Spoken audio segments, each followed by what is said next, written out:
All right. All right. Welcome everybody to our virtual roundtable discussion. We thought it would be helpful for us to get up to speed on permitting processes, requirements, procedures, however you want to call it, in our market in the various jurisdictions or municipalities in which we work. Before we get started with that, I do want to thank our flagship sponsors, T.W. Perry and Ferguson. They do a lot behind the scenes, and unfortunately we aren't meeting in person, so we want to give them a shout out as often as we can. And then I'd also like to thank our gold annual sponsor, which is Barron's Lumber. So Ed, thank you very much for that generous sponsorship. I want to also let you know we have a couple things coming up. The week of June 17th would normally have been our educational dinner. We still have our speaker from that event who will be working with us. We're calling it educational networking, a virtual education networking. We will invite you to grab a cocktail and come here. His name is Mike Claudio from Win Rate Consulting. Out of the Charlotte chapter, and he is going to be talking to us about effective communication with your clients and in-house with your team. So some effective communication strategies. Thomas Crossman, who is an attorney, will be talking to us. This is not a very fun topic, but it is one that has we need to consider for some folks. He'll be talking about bankruptcy law and requirements, etc. So that's coming up in 2 weeks as well. We actually may push that back to June 25th due to some scheduling issues. So June 17th and June 25th. And without further ado, I want to turn it over. David Merrick and Cindy McClure, thank you both for your efforts to help organize this and for roping in poor Keith Vaughn and Steve Larson. Steve is on a job site, so I'm going to turn it over to you guys. Cindy, do you want to kick us off, or David? And kind of I'll let Cindy kick it off because I got out of touch, and thank you all for your comments about my mom, but I really got distracted the last couple of weeks and dropped the ball on my end. So Cindy, thank you for saving me. Not a problem. So I guess we just wanted to kind of talk jurisdiction by jurisdiction as far as what's the process, how has it changed with COVID. I can give you a little bit about DC. Hopefully Steve, I know, can give us some about Virginia. Anybody that's working there can give us kind of an update.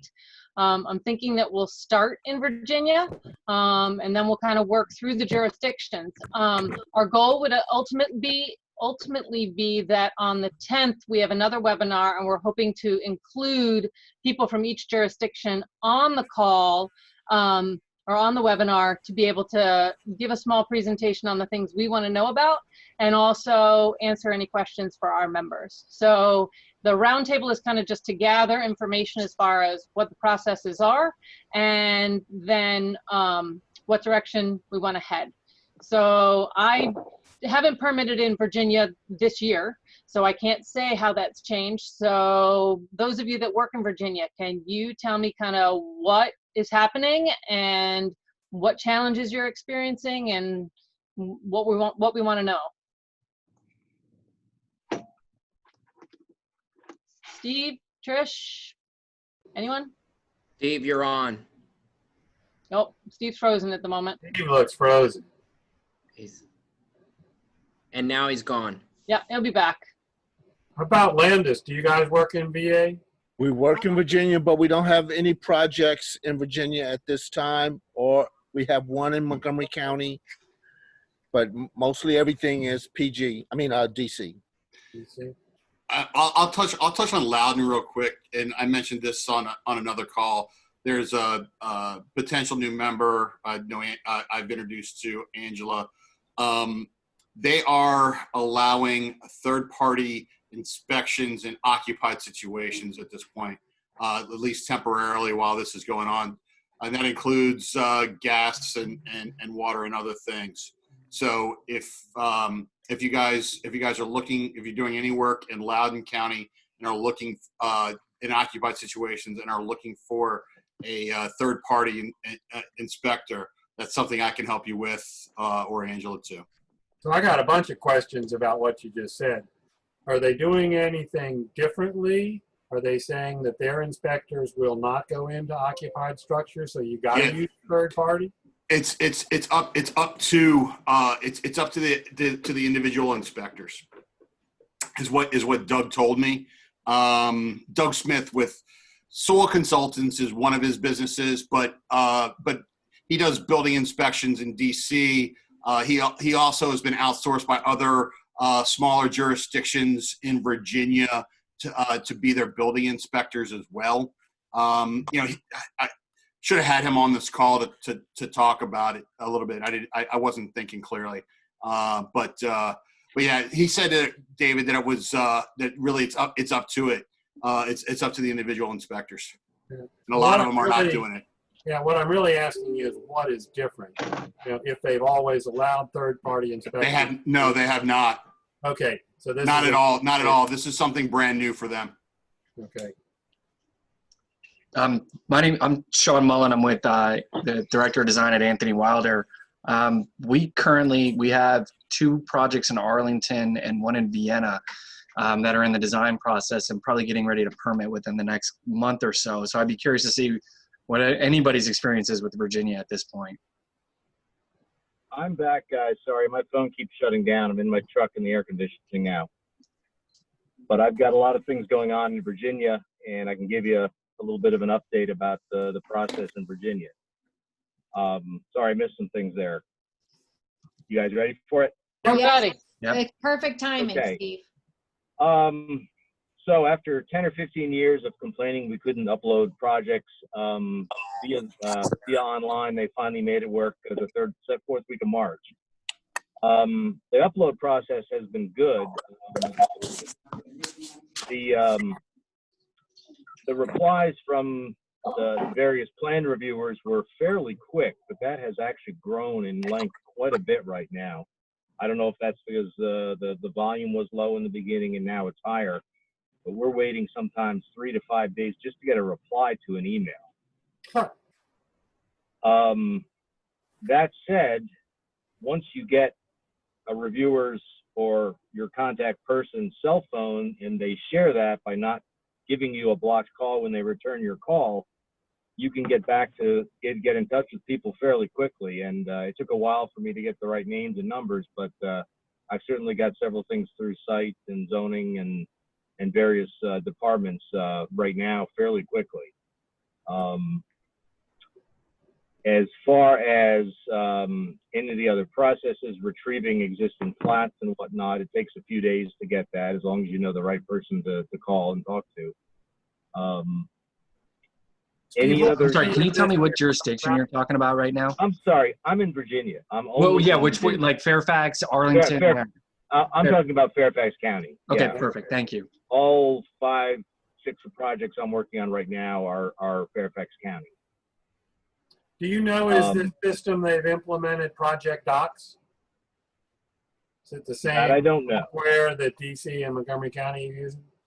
I know Alexandria works with a different program. It's called Apex. Okay. Similar in their upload process. I believe Fairfax has an electronic project doc system, and during COVID they forced everything to go into it. That's Correct. They did. Yes. So everything can be uploaded, and that process goes very smoothly. It's getting the right person on the phone and getting the process to move via that system that's been quite delayed. Melvin, you're muted. Melvin, you're muted. So from start to finish, what are you looking at from when you submit your drawings to when you get your permit in Fairfax? Are you talking about a walkthrough, or are you talking about a full plan review? Say an addition project, so full plan. Well, a one-story project in Fairfax County is a walkthrough. Sure. That process generally takes about 5 days now. Okay. Even with submitting it online? Oh, yeah, yeah. Okay. City of Alexandria is quicker. I've gotten a couple in a day or two there. It's a smaller office. They work pretty well. As far as a full-blown plan that has to go to the third floor, which is plan review itself is still running on the same 2 to 3 week backlog. Mm-hmm. But if you have you're over 2,500 square feet, require the grading plan, the conservation plan, getting through site can add, good gosh, weeks, if not a month. Whereas I used to be able to get that process through in about 2 to 3 weeks if it has a site plan. Okay. I would double A that. different department that you have to deal with as opposed to the building department. Yes. I mean, there's zoning, there's site, and there's building plans in Fairfax County. Sounds like DC. So Are the the site plan is 4 weeks.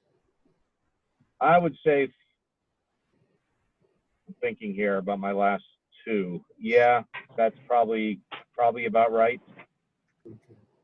The problem is they will always have comments and will ask for some minor revision, typically a wording on a document. That process, if you have to go back for a revision, can add 2 more weeks, which is the frustrating part because of the delay they're having. So I would say for a site plan anywhere, zoning is usually pretty straightforward unless you've got an issue with setbacks, variances, whatnot. Site review, I would definitely say 3 to 6 weeks total. Building plan review, they're still advertising a 2 to 3 week turnaround, plus revision time. And that was Arlington or Fairfax? That's all Fairfax.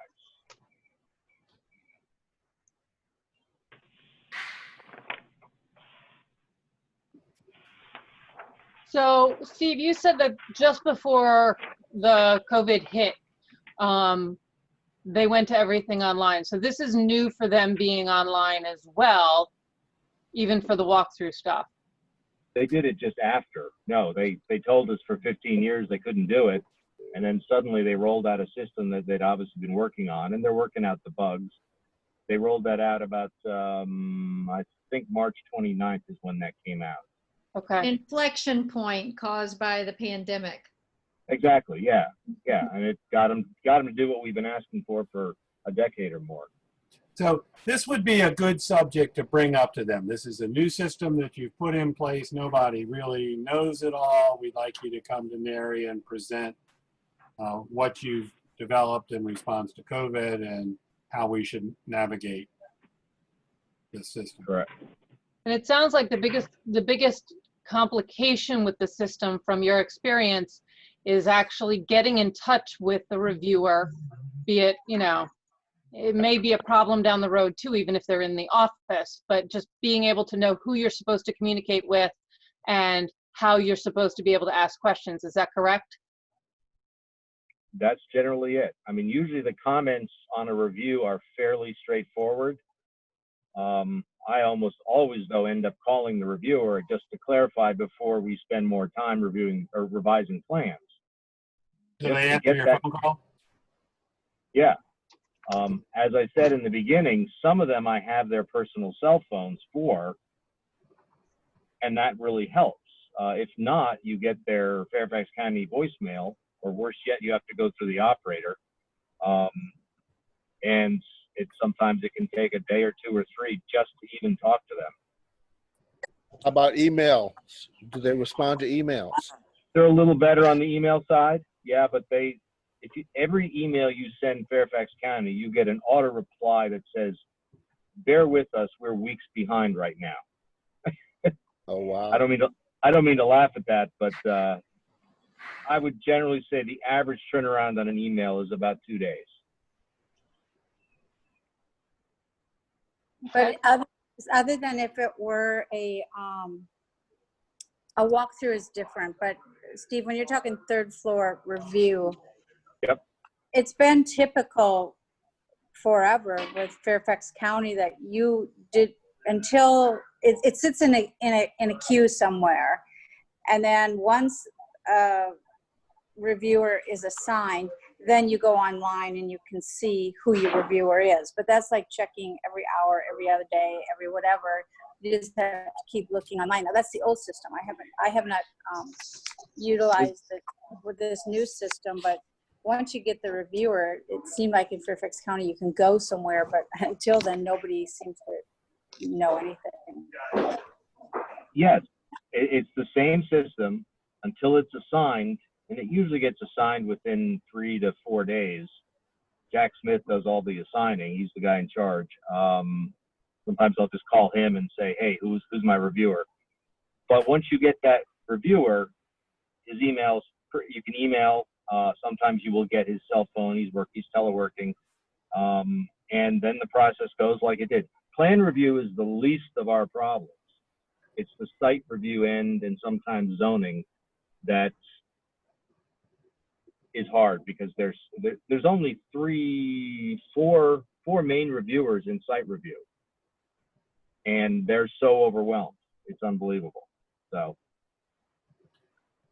I think, you know, common amongst all of the jurisdictions is that site plan and zoning are separate from the building department, and they really think they're holy ground that they are covering. And, you know, in DC and Montgomery County, it's the same exact story.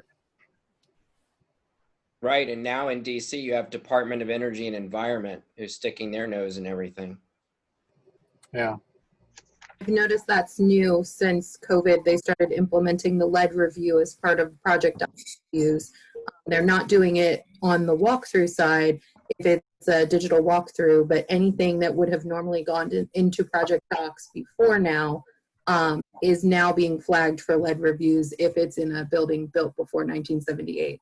All right, let's finish up with Virginia, because I'm very interested in what you're talking about too, but let's finish Virginia. Well, I'm also, okay, so we've got about 5 more minutes for Virginia, and then we're going to move to a different jurisdiction because I don't want to overwhelm everybody in the afternoon. And we're just trying, and even when we do the webinar on the 10th, it's not going to hit everybody's points, but it does give us fodder for being able to do a follow-up webinar as we get down the road. So, David, I didn't mean to cut you off, but I'm just trying to keep us all on track in time. So I'm saying the same thing you are. Okay, good. I have not had recent experience in Arlington and only walkthrough plans in the city of Alexandria, which has actually been a breeze. Does anyone have any experience in Arlington? I did a permit there last year before COVID. It was a breeze, and you can still walk in there now. Arlington offices are open? I'm asking. I don't know. I don't think we can. I don't think any offices are open that I've heard. No, I haven't. Arlington was one of the first ones to go fully online, and as well as they're doing, they are doing inspections virtually. They were one of the first ones to implement virtual inspections when all this stuff started as well. That brings about another good point. So Steve, since you're the one with the experience in Virginia, so we just talked about permitting and getting things through in permitting. How are they doing inspections? Are they still coming out to inspect? I've only had virtual ones. Virtual inspections, okay. And I've heard they do some actual inspections. I don't know, maybe a framing or something. I don't know. I haven't been in that stage yet. Okay. I'm about to call my first framing one in probably in about a week. I can let you know. Okay, that'd be great. I can do a follow-up to our office to ask them about Arlington and even City of Falls Church and Alexandria, because I know they're pulling permits in there. I just haven't been able to get anybody on Schroeder to get on this call. So, but I can send you an email, Cindy, for a follow-up. That'd be great. I appreciate that. I can tell you about Prince William. In occupied situations, they are not doing virtual, and they're not coming out to inspect. So how are they inspecting? They're not. They put everything on hold in Prince William as far as in occupied situations. I'll double check. I got a whole list of stuff from another association all around Northern Virginia. They send out daily emails, but there haven't been that many changes. So I'll compile. I'll go back through all the emails. They didn't have it in one simple spot. So I can go back and I can compile their data and dealing. They're in constant contact with the counties every single day. And so I'll just go back, take a look, and compile that list for everybody. Okay. Great. Yeah, if you can send that on to Angela, that'd be great. I will. Also, as Steve mentioned, Jack Smith, if he's in charge of assigning them, Jack has been with Fairfax County forever. He is a practical person. He will help you with a solution. I just don't know, he's in a new role, and then there's also Norm Carlson, who was the head of inspectors. Both of them are so user-friendly, and both of them have been to many NARI meetings educating us in the past. So if you need their numbers, I can try to get them to someone if you want them on maybe a next call or whatever you want, but just let me know if you think that'd be of value. Trish, if you could send those to me, that'd be great. All right, I'll do that. Thank you. If you also feel it would benefit from having someone from site or zoning or whatever, we can possibly set up something specific maybe to Fairfax County. I don't know. I've got some contacts there. Okay.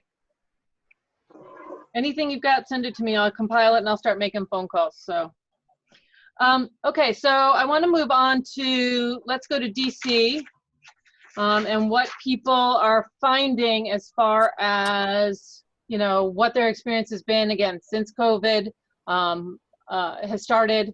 I know we had walkthroughs. They're not now all electronic.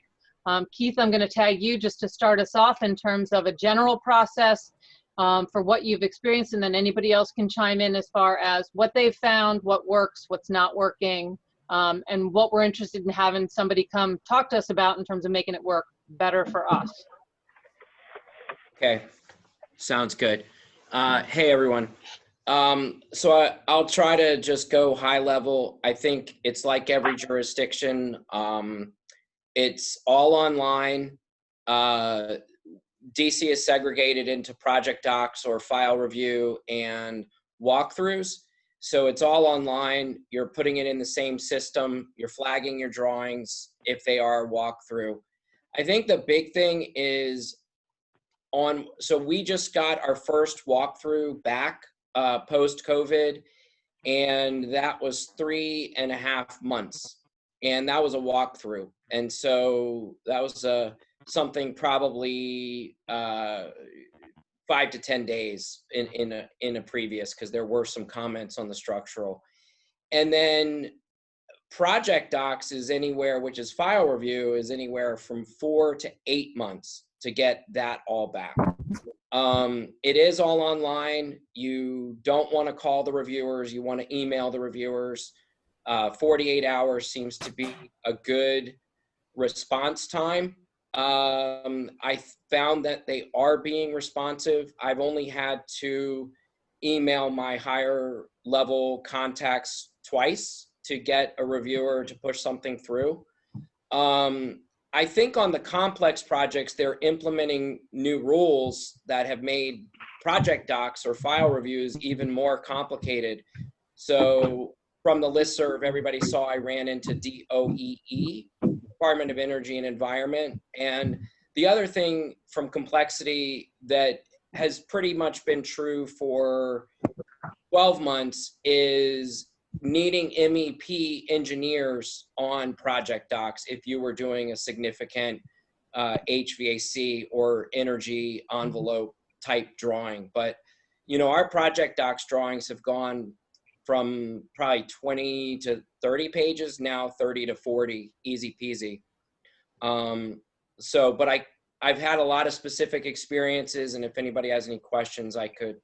But I've got one walkthrough still in, and I've got 2 project docs still in, and I've got what would have been fast track residential in over in MoCo, which is also online. Can I add? Can I? You really are. If you got a phone there too, you've got 2 things on. Got 2 microphones active. If it's not working, you can type it in the chat window and we'll address it that way too. That's true. Okay. I don't know. I'm wondering if did you dial in with a phone and the computer? Huh. No. That's wild. I'll check. Maybe try turning the volume down on your computer a little bit. Ed, Ed, you're we muted. can't- It looks like Ed's trying to talk and we can't hear him. Yeah, Is that she's better? no, you're in 2 spots. You're in 2 spots on this grid, which means somehow you're logged on twice. Oh, good catch. Oh, yeah. Oh, you are? Angela, you could kick her off in the other one. Okay, let me see how to kick her off over here. So I'll come back to your, I put you in the waiting room on the other one. Go ahead. Try Okay. now. Can you hear me now? Yeah. oh yes. Okay. I'm from Case Design Remodeling, and we have got experience with both project docs and walkthrough in DC. We've had about 11 projects go in on the walkthrough side since the COVID situation.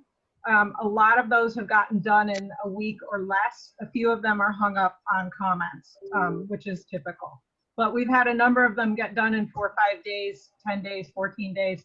And then we have probably, I don't know how many active ones in the full project docs review right now. I think we're down to 1, but we've got another couple. We can get those done in 2 to 3 months now. They're actually being really good about that right now.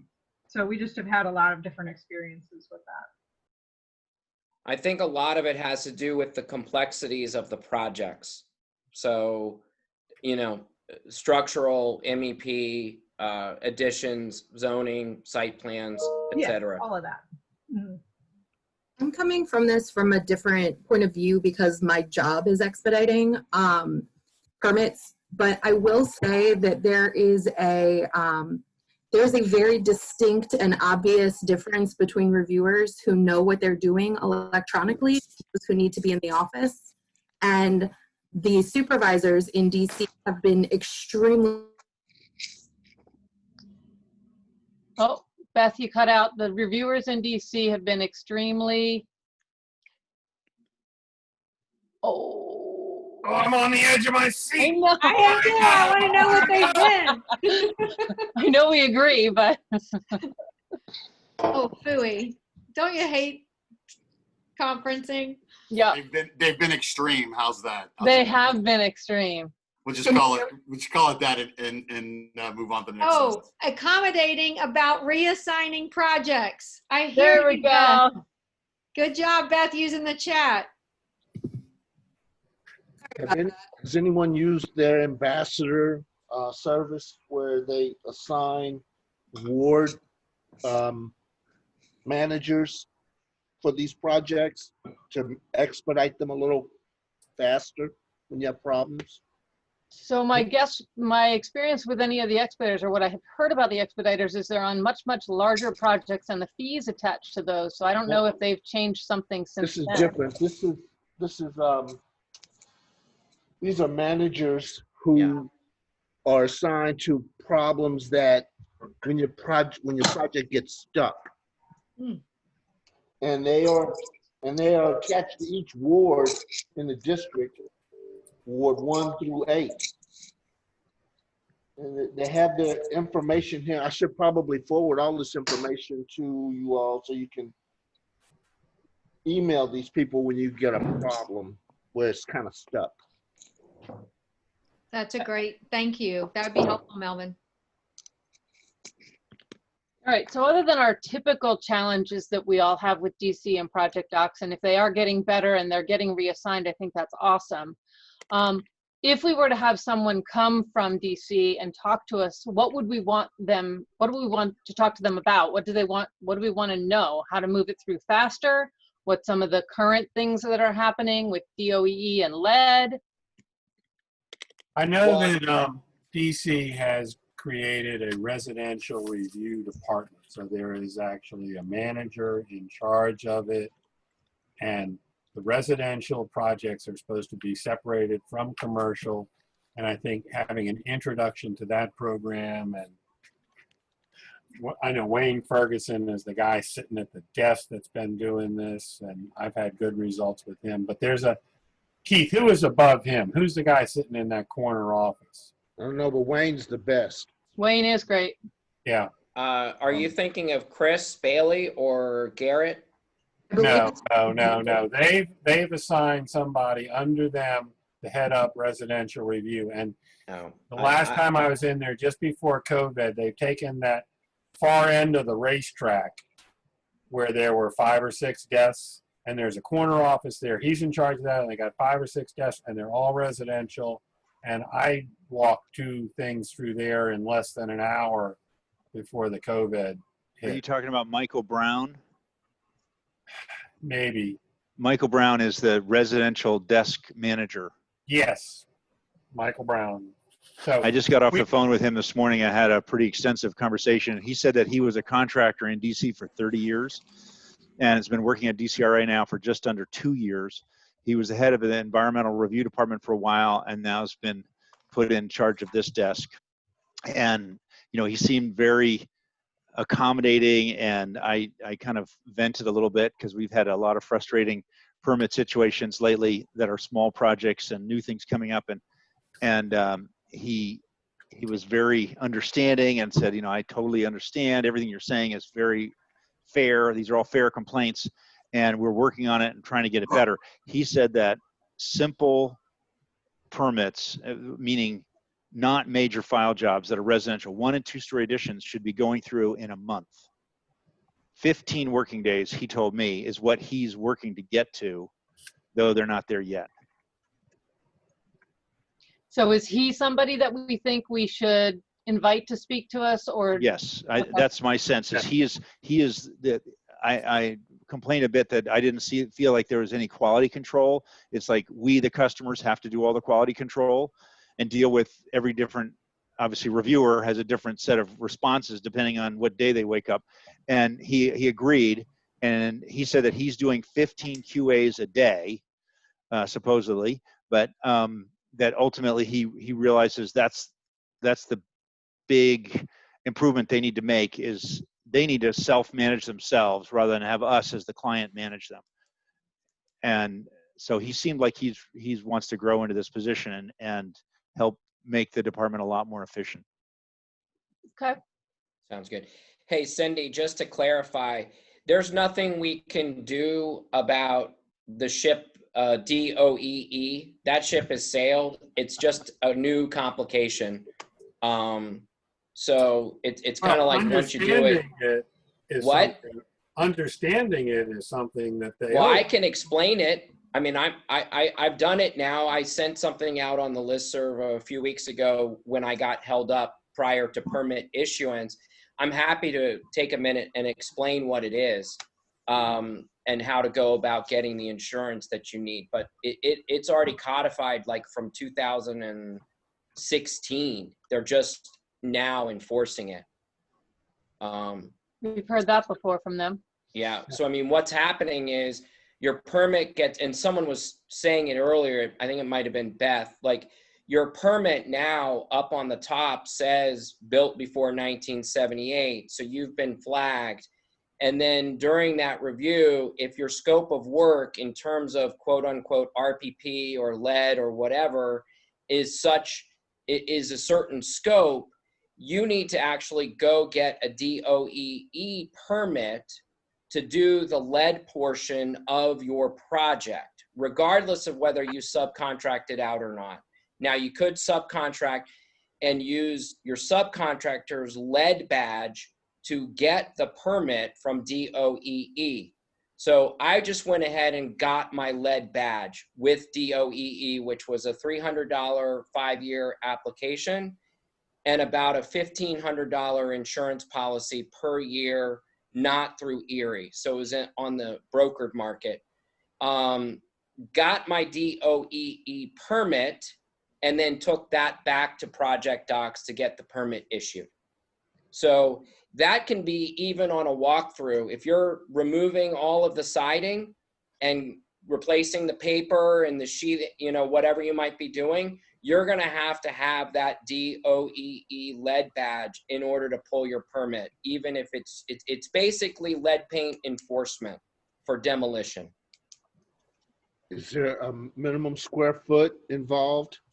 So I ran into it because even though the house was fully renovated, we were taking the roof off, and they said that all I know, that was the first time it's ever happened. So all I know is taking the roof off is enough scope. I've had some illegal construction on my block in DC, and I can tell you they were replacing 1,400 square feet of siding, and they needed it and didn't have it. So, so that was a sheathing and siding job. So I'm sure there are detailed parameters. I don't have them. It almost doesn't matter, because once you run up into it the first time, you've got your lead badge and you just put that in, right? So you only need your lead badge one time. So once you decide to make that investment, you just put your number in. But you're pulling a separate permit for each job. The badge gives you the right to pull the permit, but but the permit application is not complicated at DOEE, because it's just like a soils and erosion permit. Just file it and pay for it. You just have to file it and pay for it. The hard part for Spectrum was to get the lead badge. Yeah. Because even though we were EPA certified, actually the hardest part was getting the rider, which Erie would not issue.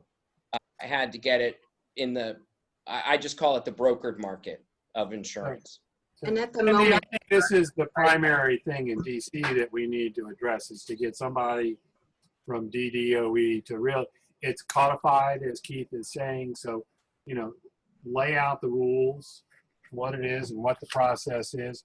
I reached out to Tommy Wells, who's head of DDOE, and I got zipped from him. So, David, what about the guy we sent you?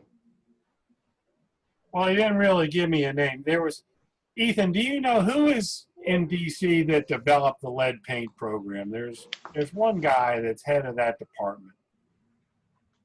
Ooh, I can't remember off the top of my head now. I'll search my email. Yeah. But we need to make contact with somebody there in the lead paint to talk specifically, because what Keith is going through, I read all the regulations, and it gets very confused with multifamily work, and they're trying to address lead poisoning in children through multifamily, and we're getting caught up in all of that. Well, Dave, we've already lost that argument that a connected row home is a 4-unit building. I mean, they've already made that ruling. That ship is halfway to England. Yeah. So if you're working on a row house, you are almost always working on a 3. Especially if one even has a C of O for 2. Now, I mean, you could be working on a 6-unit building according to them. Mm-hmm. Ethan, what's your experience? As little as possible. A good answer. We sub it out. Yeah, good answer. I mean, the 3-unit building that we permitted a couple 3-unit buildings, and we got into this snow load thing, and they're very adamant that these are. So they're very adamant that this is 3 units, and we have to do the snow loading calcs and all that stuff. So we think it's a major misinterpretation when it's of how they're looking at that. So we had no luck convincing them otherwise. But that is, okay, so wait a second. So I'm a little confused. So are you saying that with the snow loads and the calculations, they're saying that any row house is being calculated in any aspect as a multi-unit building, or just for lead? No, yeah, there's a switch. There's 2 conversations I'm sensing going on here. One is about lead, and you're jumping to snow loads, sorry. Paul. Yeah, sorry about that. Keith, you I think had the last lead on what's going on with lead. Yeah, I mean, so the lead has sailed. If you're doing, let's just say you're doing a medium scope of lead removal or siding, trim, windows, whatever, on that permit, you're the building permit, just like a soils diagram, which is a DC drawing, and you got to go to DOEE, Department of Energy and Environment, and get a permit and bring it back before they will issue your building permit. And then you're agreeing to follow those rules. And the only way to get that is to get your DOEE lead badge, or as Ethan said, have a trade contractor who has the lead badge and then gets that permit and pulls it back in to your building permit. And that's, Ethan, you do that just for demolition of things that would have lead on it? Yeah, we'll do the whole demo project or just the hazardous substances. So we found that if we find some asbestos on piping and or a fair amount of lead, we'll just have them price up doing the whole demo package and turning it over to us finalized. Okay. When I'm doing the application, they don't ask any questions about asbestos, but they do ask questions about lead. And then they ask, are you doing more than 500 square feet? And I always say no. And it seems to sail through. I thought the threshold was 2 square feet. 500. 500 on the application. And as long as you have your EPA certification and your insurance, it's not hung us up. Well, I think helping our members understand what the process is. You're going to have to go through this. And you know, one of the options you didn't mention, Keith, is you get a lead inspector in there and say, oh, the building is lead free. If it is, then you're exempt from the whole thing. But if we could put together a program that explains what the regulation is and what we need to do, but then the process that we should follow, the best practice that should take place, and whether it's, you know, like Ethan is saying, you sub it out to somebody else who knows what they're doing and let them do it, or how do you do this yourself? What are the steps that you've got to go through? And isn't there additional training to get your lead badge above the EPA? No. No, Same you training? just, we have 2 people that are EPA certified. So all we needed to do was present their certifications. Yeah. And our EPA certificate. So they just want the money. Yes. It felt like a money grab. Yep, it did. Yeah. But I felt like the $2,000 all in was faster than trying to go through a bunch of loopholes and get Well, I think it's important for people to understand that that's a new way of doing business.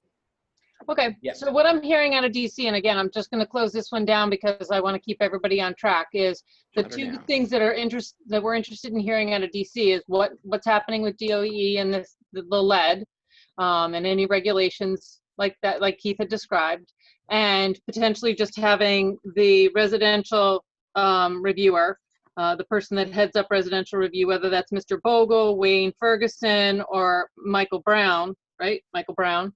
Have one of them just come in and talk to us and see about projects and having what that definition is and how do we make that more streamlined.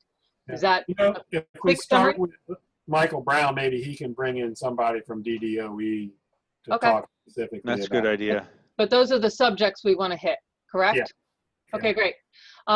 In our last 20 minutes or so, I wanted to just touch base on Maryland. People that are pulling permits in Maryland, how's that going? How has it changed since COVID has started? And there are so many I could tag, but if somebody's got something out there that they want to just start with, I would appreciate you just speaking up. Ooh, radio silence. Nobody works in Maryland anymore? Well, I've just pulled 2 fairly simple permits, and one of them that would have been a walkthrough probably took 2.5 weeks.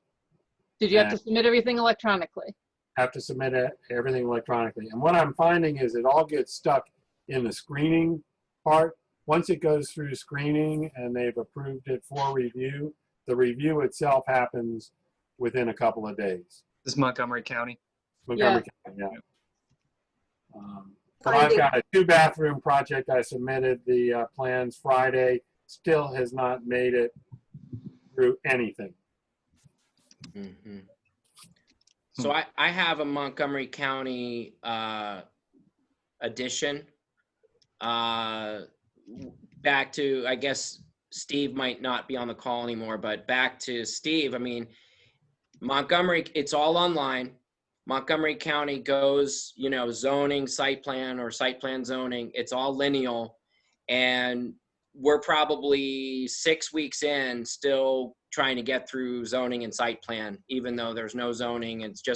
It's all drainage and, you know, timber walls and things like that. And so it seems slow and frustrating in Montgomery County that you can't go in and talk to everybody, because I've always felt like going in and talking to people in Montgomery County was extremely useful. So that's where we're at. I mean, I'm probably looking at 4 months in for a project that I think would have been fast tracked 2 to 3 resident, 2 to 3 weeks. Is that a project where you have a civil engineer involved? I'm sorry? Is that a project where you have a civil engineer involved with civil? Did not have to have a civil engineer. We did just get approval on the site plan, I believe today, but I didn't have to have a civil engineer, just a stamp, just an architect. So with a bigger project, they actually require a process similar to a new home, where you bring the civil engineering in with a separate process. It's a parallel process, and it can be, you know, 4 or 5 months for the civil load, but they can go through parallel. Yeah. Do you know what triggers that? So there's a 400 square foot trigger for a drainage plan. So Yeah. anything under 400 square feet of net new roof area gets waved through without any kind of drainage requirement whatsoever. I believe it's 5,000 square feet of site plan disturbance is the trigger for a civil engineer. Mm-hmm. Other than that, the intermediate step is that you have to basically take your site plan, mark it up with the direction of the flow of the water from the downspouts, Yep. and you try to keep it away from the street. You could do that. All the designers could do that by themselves. You just to top what Paul's saying, in Montgomery County, if you build more than 400 square feet of roof, that water has to all be contained. It can't run off the property. To the front. They give you prescriptive measures to deal with that also.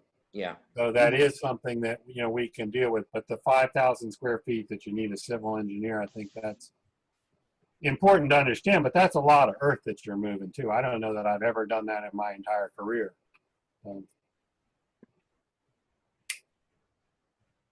you know if Montgomery County is still on track to move July 5th? To what? To what? Montgomery County's offices are moving July 5th. Are they still on track for them moving? I don't know. I know the building looks finished. I mean, that's right around the corner from me, and I see it every day. I know beforehand they complained that all of their workspaces were becoming smaller, so I don't know how they're going to deal with COVID work practices and put people in smaller cubicles. Just generically, I'm hearing that no offices are opening up in the metro area before January 1st. Wow. January? Well, yeah. Wow. I mean, I've heard that buzz that everyone's just planning to work remotely until at least January 1st. Cindy, maybe this is a good question we could just send out to all the jurisdictions. What are your plans for reopening? Got it.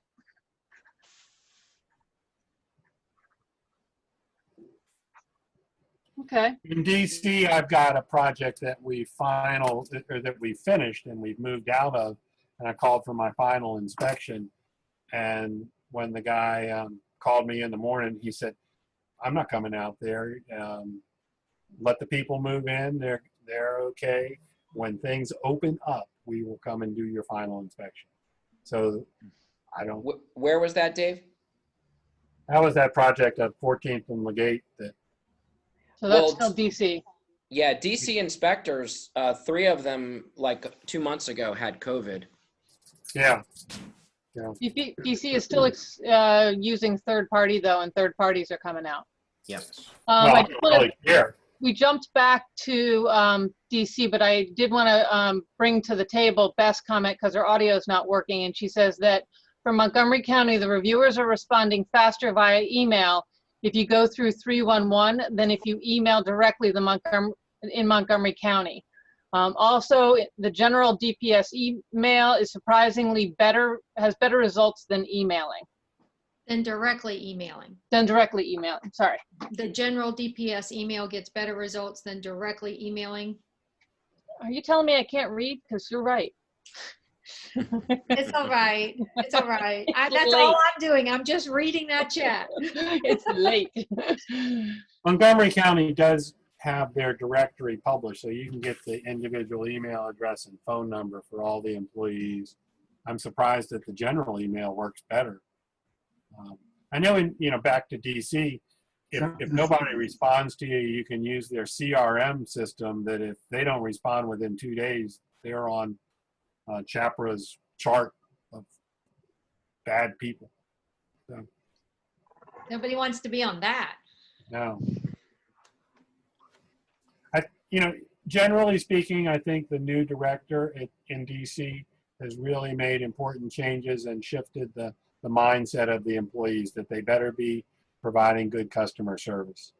And if we had somebody like that in the other jurisdictions, we'd see improvements. But all of these things are so process laden with different things that you got to know, trying to fix it. I wouldn't want that job. No. Well, I think that our goal for this is not trying to necessarily fix it. That'll come down the road. It's just how do we navigate it? Because we've been tagged as, essential businesses, but in order to perform our essential business, we need permits to do so. Yeah. So what's the best way to be able to actually do that for those of us that are still trying to follow the law of the land and do so appropriately? Yeah. And if things aren't going to open up until January 1st or later, then we really need to be thinking through these things a little bit more. Yep.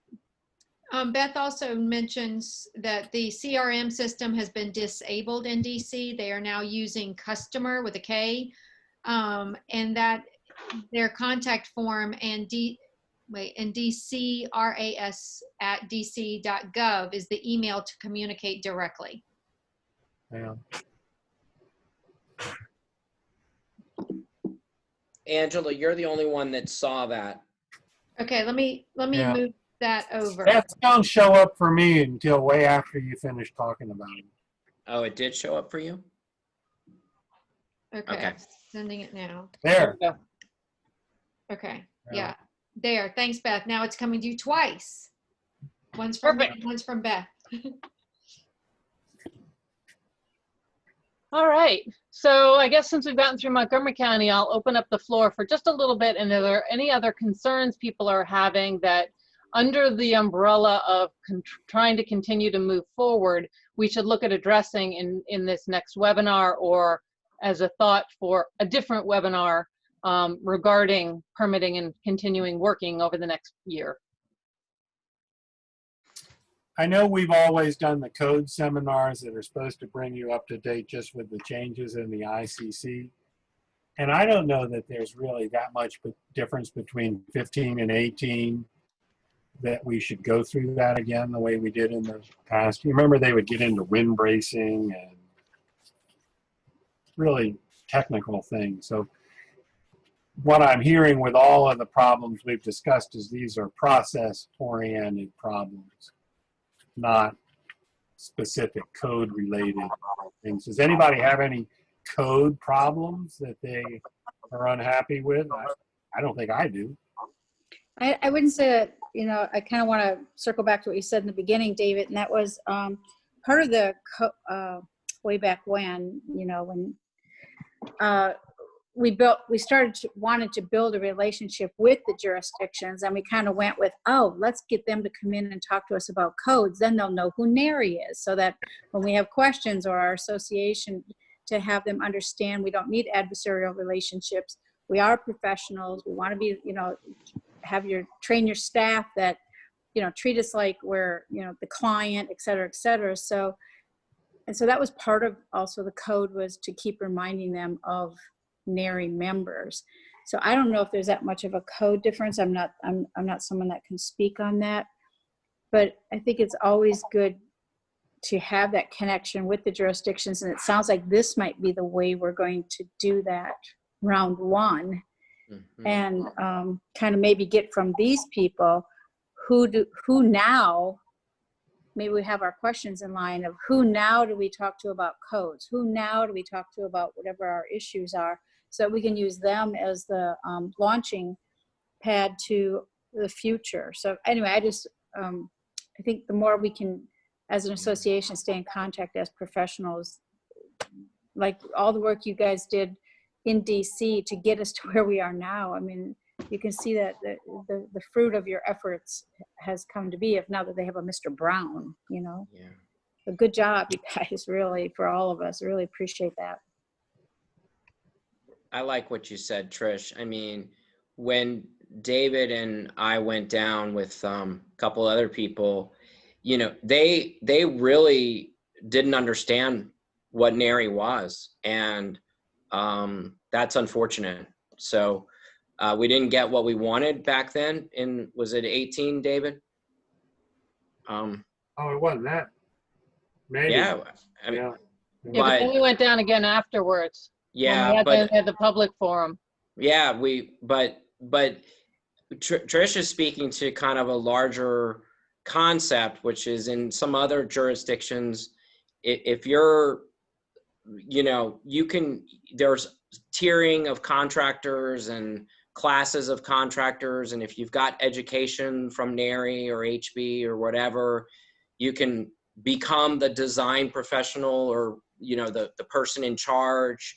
So, but they don't know who we are. So when we use that as a credential, we, in essence, the back and forth is to let them understand that there are, in all these jurisdictions, there are 200 plus members that are actually trying to build correctly. We're not trying to build around the code. We're not, we want feedback, and we're trying to do it correctly.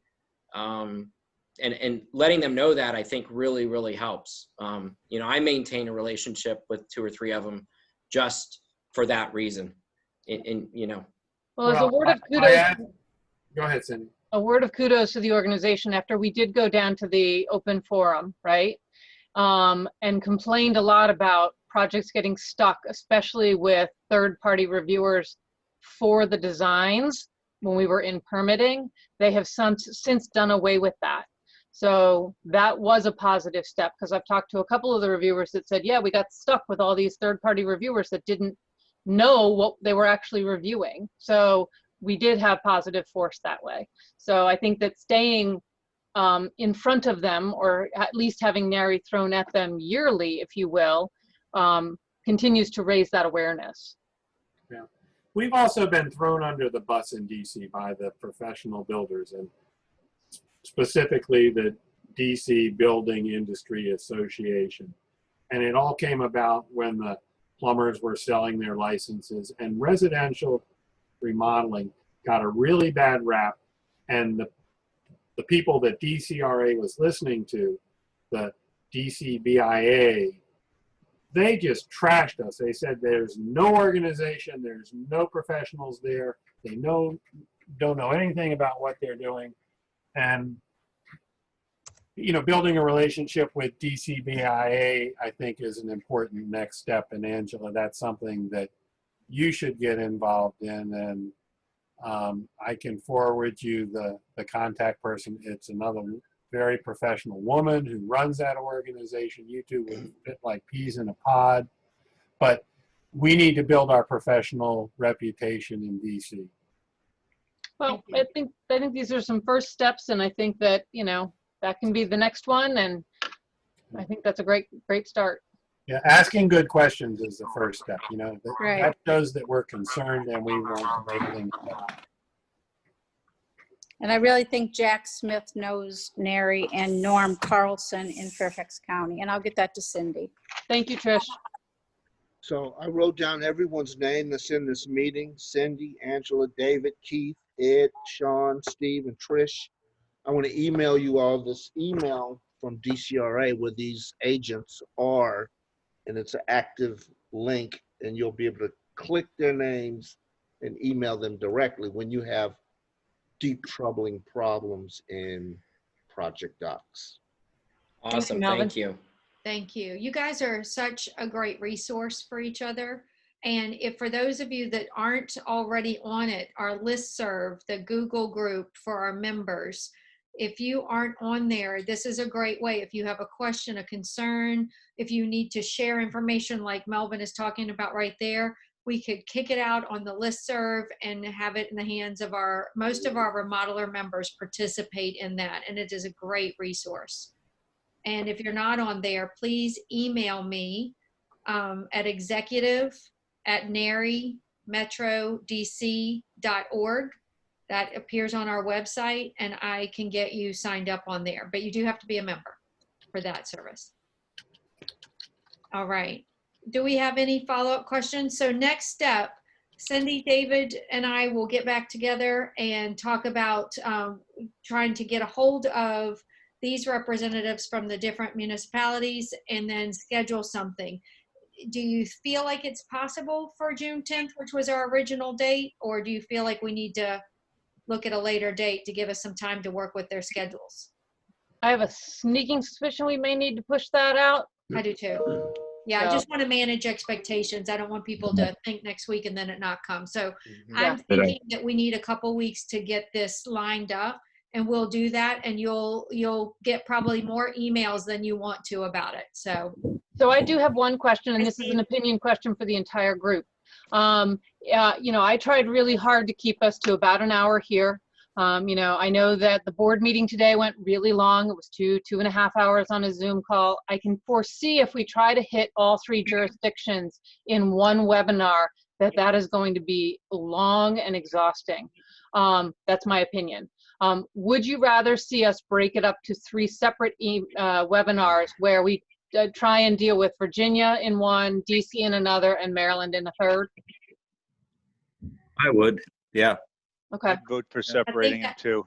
I think that would be easier too for scheduling of your folks, because trying to get them all to come to 1 hour is going to be very challenging. Okay. That'll also make them a little bit more time concise. So Yeah, we didn't even touch on PG Focus on County. what their interests are. Say it one more time. We did not even talk about PG County. Who works in PG? Well, we've had a couple Tacoma of projects Park. out there. Tacoma Park. Yeah. They have houses. Hyattsville. Hyattsville. DPI was a nightmare. So who knows about PG County? It's been years since I went over there to do it. I wouldn't even know who to.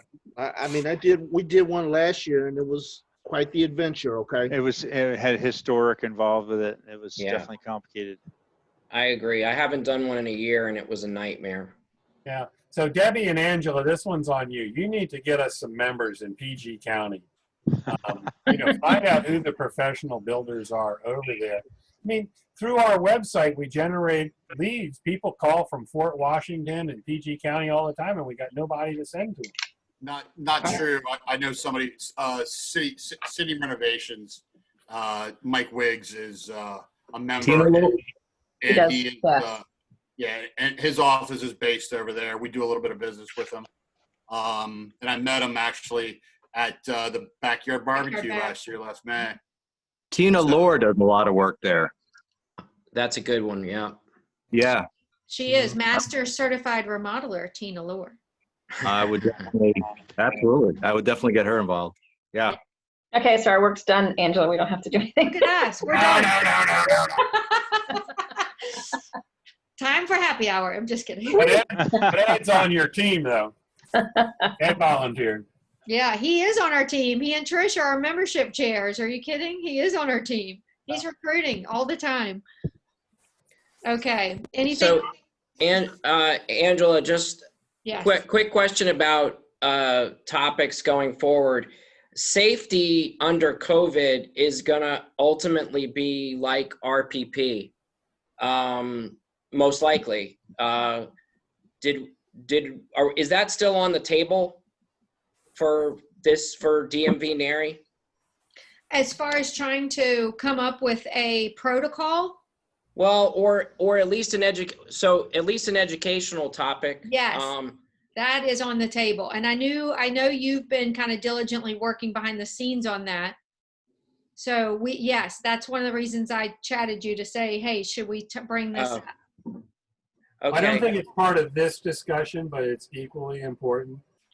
Well, more like a, hey, would you be interested in this as a future topic is where I'm going. That's always my next thing is, okay, this has been really, I think, very valuable.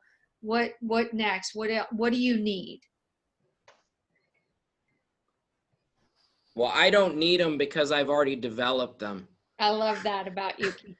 Yes. Sorry, not trying to be, I mean, I closed for 6 weeks and developed policies and procedures. I've actually transferred them across the country to four other remodelers for monetary compensation. So, but I mean, I emailed David Peckel and got crickets. So it doesn't seem to be a very hot topic of how to work inside somebody's house with COVID. Well, our one response from the Maryland Home Improvement Commission, the only thing they put out is you've got to follow the OSHA guidelines, the CDC guidelines. They gave very little information, and they just said you got to follow these guidelines. Well, you can't do that perfectly. So if you don't take the lead, then your view never changes. Yeah. Hey, real quick, if anybody needs any three-ply masks, one of my contacts has 200,000 of them on its way from California right now. So if you guys need any, 50, 100, let me know. I can hook you up. Thanks, Ed. Thank you. And Keith, let's continue this conversation and see. I'd be curious to see what you're willing to share with members, and then also see if we could in turn help recoup some of the investment that you've put into creating all this. Okay. Why don't we have a sidebar? Perfect. All Okay. right. Anything else before we go? Thank you. Thank you, David. Thank you, Cindy. Thank you, Steve. Thank you, Keith. We appreciate you guys. All right. Bye, everybody. Thanks, Bye, everyone. everyone. Stay safe. Stay well. Bye-bye.